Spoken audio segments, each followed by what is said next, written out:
Have you ever wondered why Christians talk about God as triune or Jesus as both divine and human? Or maybe you've sat in church while a pastor talks about justification by faith and wondered if you are the only one who doesn't really understand where that idea came from. My name is Sarah Rubel. I'm a professor of religion and someone who's wondered all of those things as well. In this video series called How Did We Get?, we're going to talk about the origins of some key doctrines and some significant developments in the Christian tradition. My goal is not to tell you what to believe or practice, but to give you a better idea of where some of those beliefs and practices come from. This series was sponsored and produced by the Congregational Church, United Church of Christ of Rochester, Minnesota. People in that congregation, like many of us, had questions about key doctrines and developments. My thanks to them for sponsoring this project as part of their quest to learn more.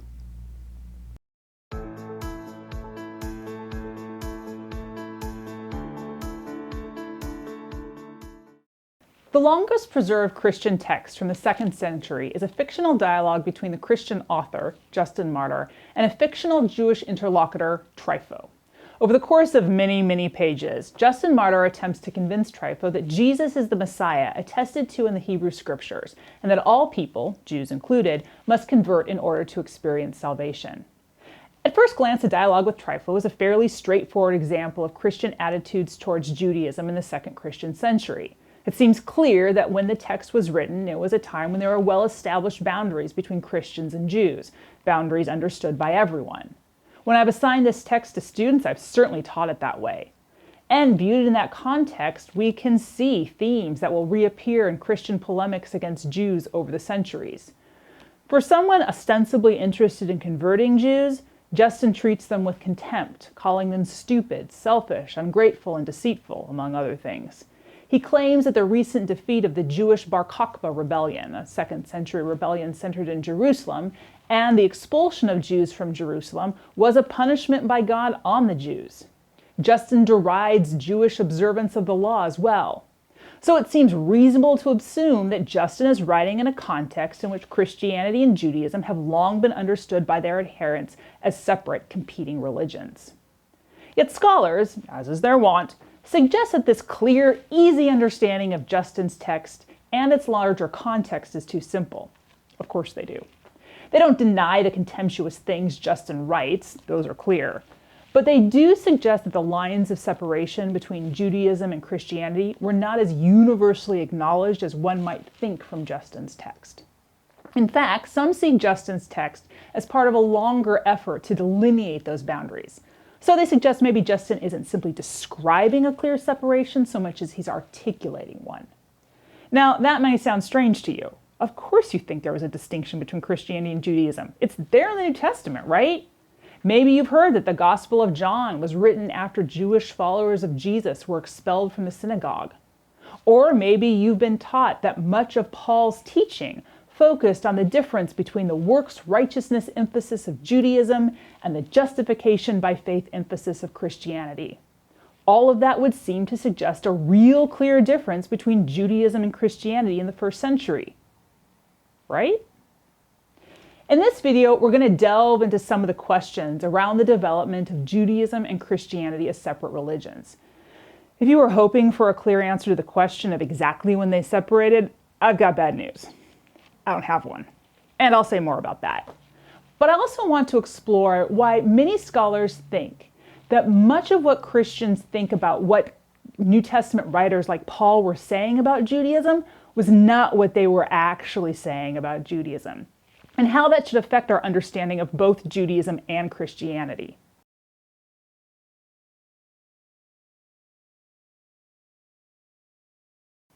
So, back to Justin Martyr for a moment.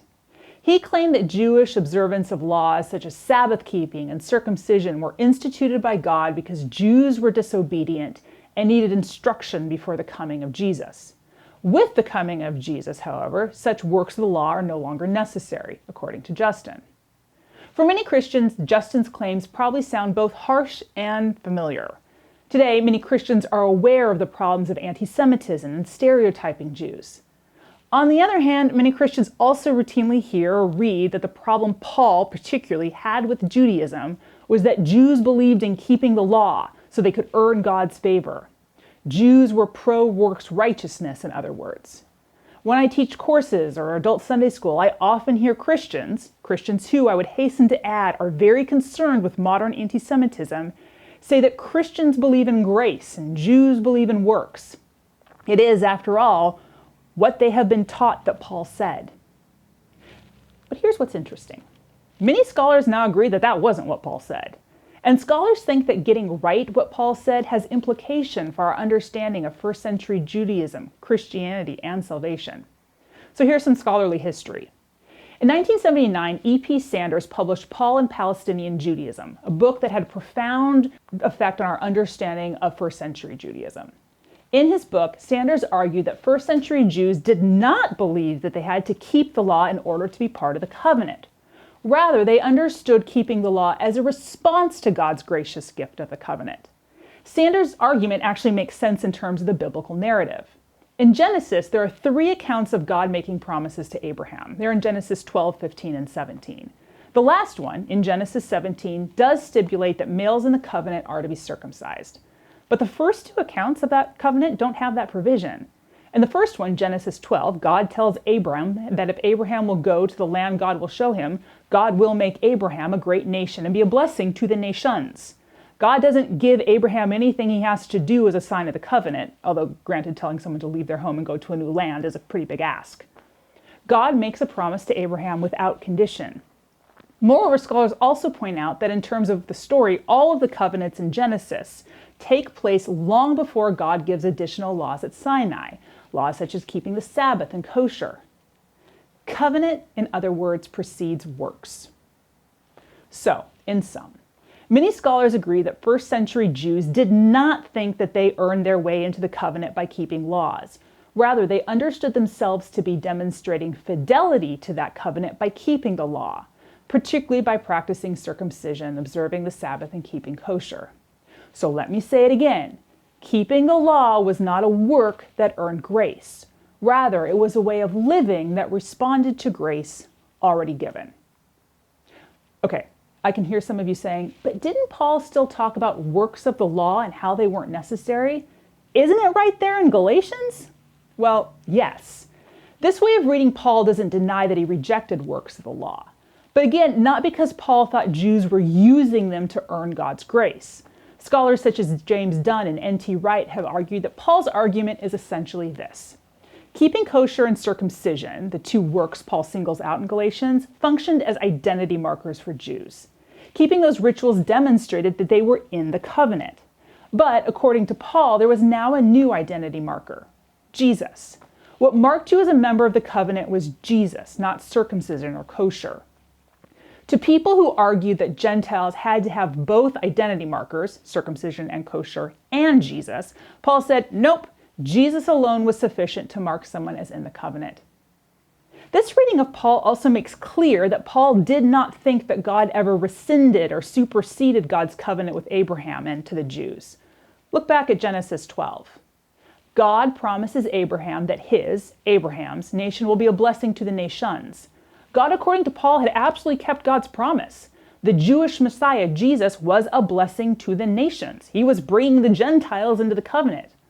Paul could say that God kept God's promises because a descendant of Abraham was absolutely blessing all nations through inclusion in God's covenant. Now, you might be asking why any of this matters. Well, for a few reasons. First, it corrects a long-standing, erroneous Christian belief that Jews reject grace.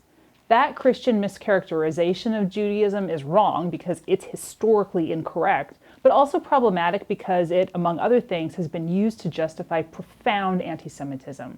When you start identifying people as rejectors of grace, you can quickly end up describing them in all sorts of dehumanizing ways.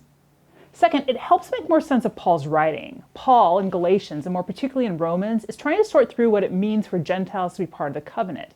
If Gentiles are in and circumcision isn't necessary, does that mean that God isn't faithful to God's promises?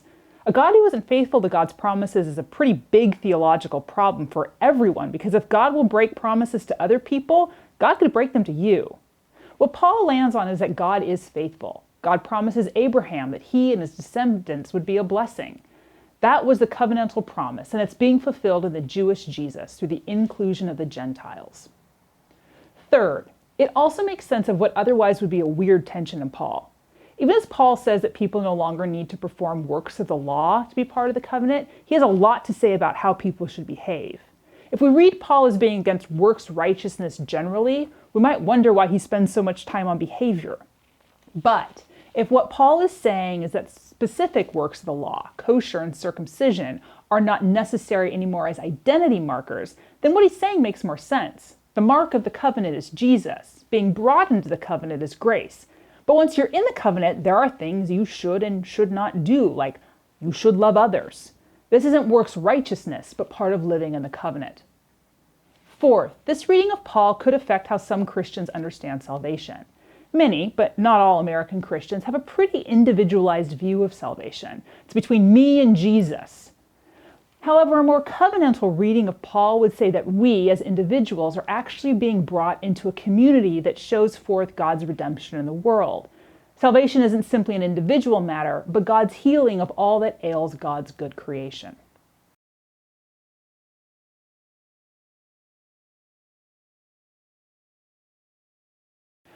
All of that might seem pretty far away from the question of when we can talk about a distinction between Jews and Christians. Yet understanding Paul better helps us to understand the situation in the early church. Here's what we can say.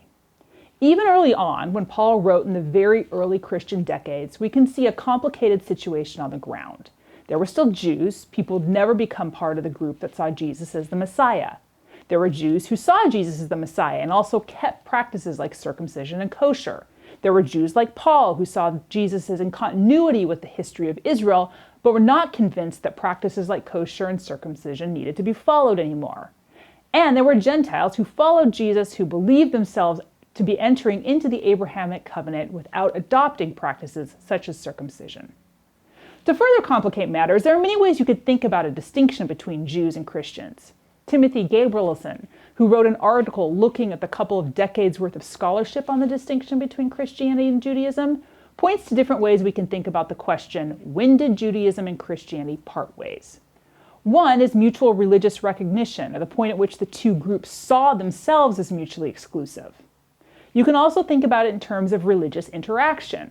When did Christians stop going to synagogue or celebrating Jewish holidays?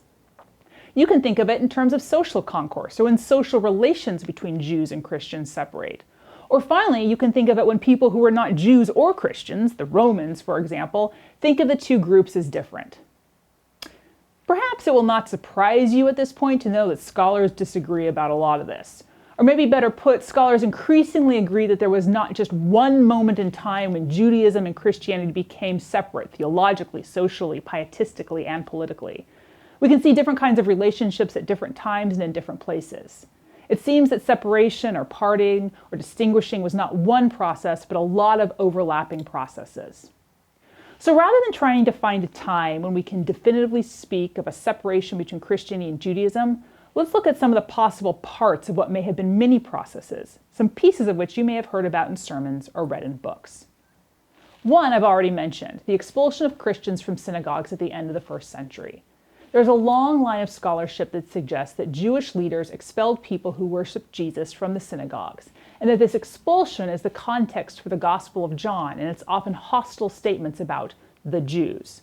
Now, surprise, not everyone agrees that this happened. Scholar Adele Reinhartz, for example, thinks that the historical evidence for the expulsion is thin, although she acknowledges that the context for John could be a time where Jews who believed in Jesus and Jews who did not believe in Jesus had separated, and where the Jesus followers were trying to define themselves as different from the Jews. In any case, there's some reason to believe that the Johannine community attests to a process of separation between Jews and Christians, at least in some places, and that we can see this separation spill onto the page of the Gospel. Another possible part of that process involves definitions, specifically defining Judaism as a separate religion from Christianity.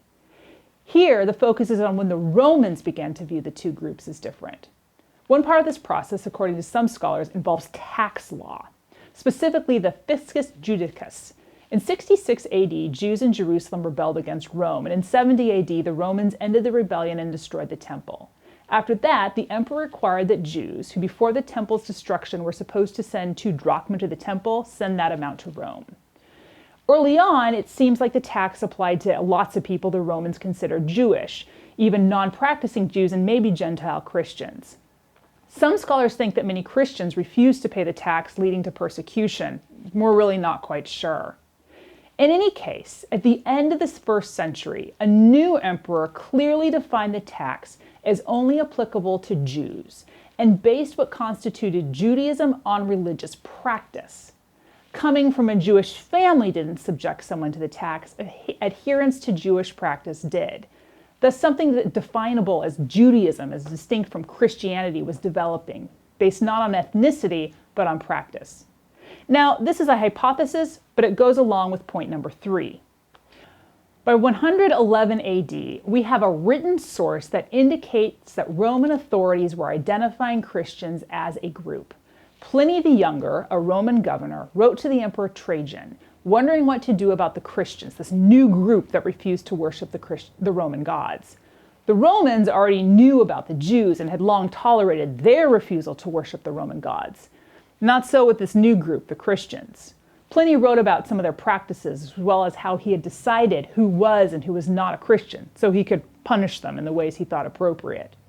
In terms of our story, what's noteworthy is that neither Pliny or Trajan discussed the Christians as a Jewish sect or Jews of any kind. They see Christians as their own coherent, troublesome group. Whether this distinction was new around the time of the letter or, as historian Bart Ehrman suggests, actually long-standing, we don't know. But we can certainly see Roman authorities making distinctions. That difference in what Rome would tolerate between Christians and Jews brings me to my last point about the complex parting of the ways process. This one involves Christians including the Old Testament as part of their scriptures. That they would do so seems obvious now, but it was actually a decision.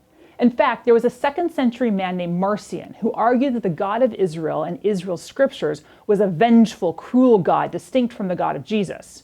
Parenthetically, we still hear versions of this today when people contrast the mean God of the Old Testament with the loving God of the New Testament. Marcion claimed that what Christians came to call the Old Testament should not be Christian scripture, and that even those parts of what we now consider the New Testament that he seemed too Jewish should be excluded. Other Christian leaders derided this decision, including Justin Martyr. There are lots of reasons people like Justin disagreed with Marcion. Bart Ehrman suggests that in addition to various theological reasons for rejecting Marcion, there was a practical or apologetic one. Christianity was a new religion. Roman culture was not one that valued what was new. Rather, Roman culture valued what was ancient, what had roots. One of the reasons Jews had some religious autonomy in Rome, according to Ehrman, was that the Romans recognized it as an ancient faith going back before the time of Rome's own epics. By including the Hebrew scriptures in their canon, Ehrman suggests that Christians were emphasizing the ancient roots of their faith. Jesus' historical life might have been recent, but the prophecies about him and the community of which he was the culmination, those were very, very old. But note, as Christians adopted the Old Testament, they also claimed that they, and not the Jews, understood it. And now we're back to Justin Martyr and Trypho. In that text, Justin tries to show Trypho that he, Justin, reads Trypho's scriptures better than Trypho does. Justin is simultaneously claiming Israel's scriptures for Christians and making a clear distinction between Christians who understand them and the Jews who, in Justin's mind, do not.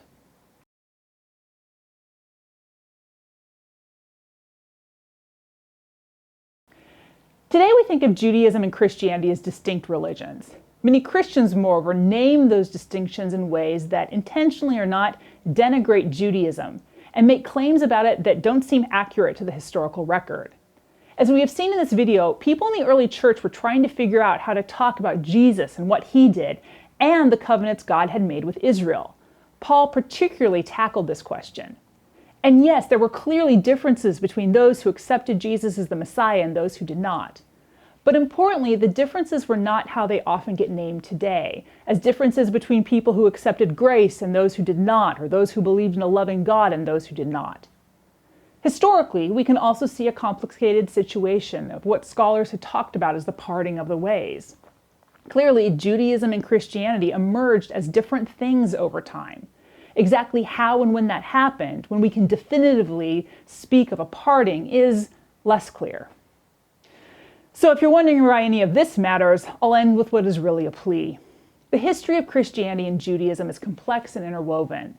It's also been a history in which Christians have long been apt to define Christianity over and against Judaism by saying things about Jews that are not accurate. I'm not saying there are not differences. There are. But Christians have too often gone beyond naming accurate differences to creating oppositions that unfairly denigrate Judaism. You would think that after the horrors of pogroms and the Holocaust, we would know better, but our ingrained ways of thinking and talking are, well, deeply ingrained. So when Christians talk about Judaism, maybe it's worth asking if we sound like Paul, firmly convinced that God made a promise to Abraham and that God is a God who keeps God's promises to Israel. Or if we sound like Marcion, convinced that we can know the God of Jesus without knowing the God of Israel.